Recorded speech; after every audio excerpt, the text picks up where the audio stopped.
So hi guys, so today we would be looking at this question, that is majority element.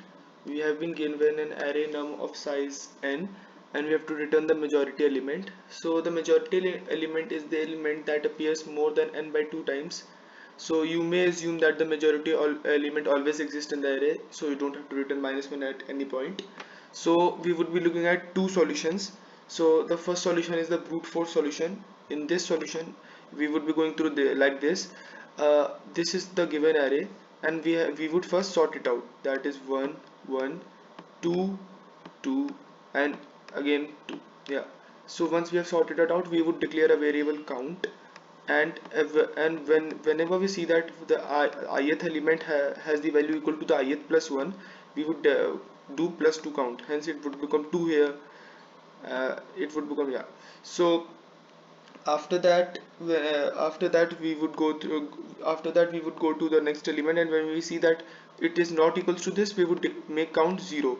And when we would iterate throughout this, we would see that it appears 5 times. Hence when we see that this element already appears more than the size of the array, that is 5 is always greater than 7 by 2, that is 4, we would return that. So let's use this brute force approach first. So suppose the nums dot length is equals to 1. At that time we simply return nums 0.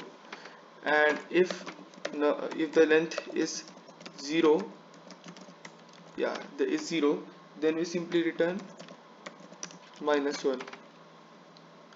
And we would simply do arrays dot sort nums, and after this we would declare a variable int count equals to 0.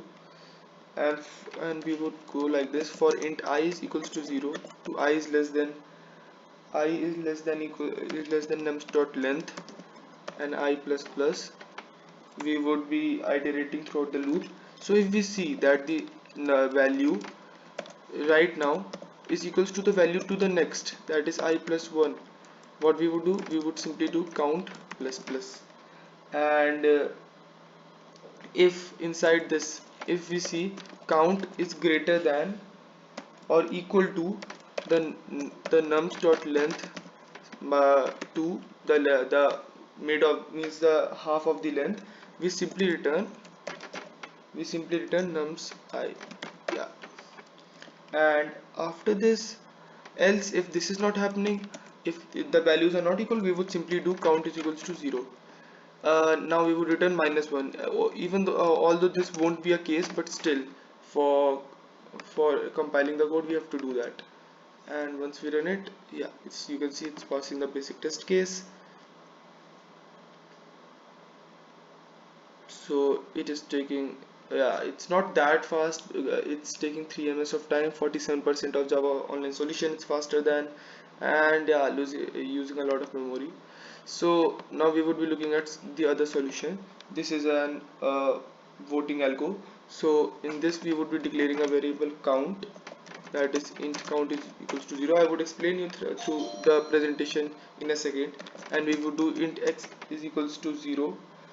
This would be an element, and for int we would be going through like this: for int I is equals to 0 and I is less than nums dot length and I plus plus. At that time, if count is equals to 0, we would declare x is equals to nums I. And if nums I is equals to x, we would declare, we would make count plus plus. And after that, else we would do count minus minus. If you are confused about that, I would just explain you in a second. Yeah. So once we have written this, we would go here and we would look at this.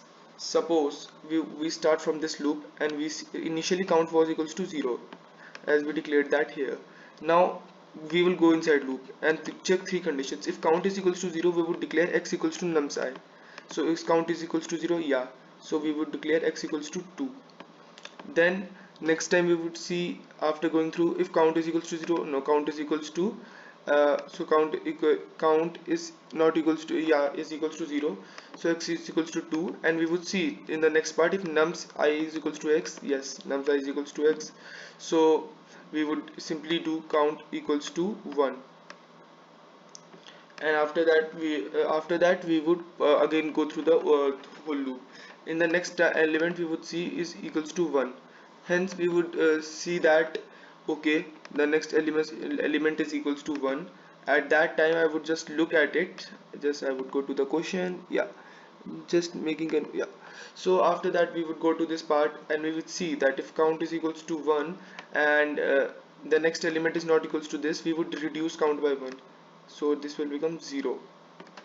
Actually when we go through this loop it would become 2, but yeah, so making it 0, because whenever we iterate through the whole loop, we have to make sure that the things that are going through, we follow each and every step, so hence we would increase count twice, and then after that we would reduce it. So yeah, it has become 2, and after that when we go to 1 we see that x is not equals to 1, hence we would do it to 1, we would reduce it, again we would reduce it, we have reduced it, it has become 0 now. And then at the next step when we see count is equals to 0, we would see is equals to 1, and we would increase it by 1, and after next step we would see 2 is not equals to 1, we would again reduce it, it would become 0, and after that we would do 2 is less than 2 is not equals to this, so we would increase it by 1, that is plus 1. Hence this is how the whole process is going to work. After that I would just run the code, and okay, I just did, yeah, I have to return x, so I would just return x, and this would make sure after that I would simply submit the code, and after submitting, the solution is 99% faster than the majority solutions, and it's using almost less than 13% of Java Online Solution memory.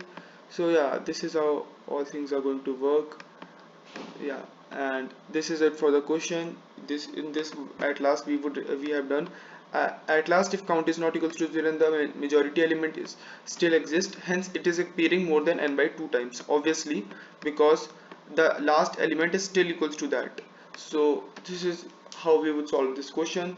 I hope you like the video and got an idea of solving this question through two approaches. Thank you and have a nice day.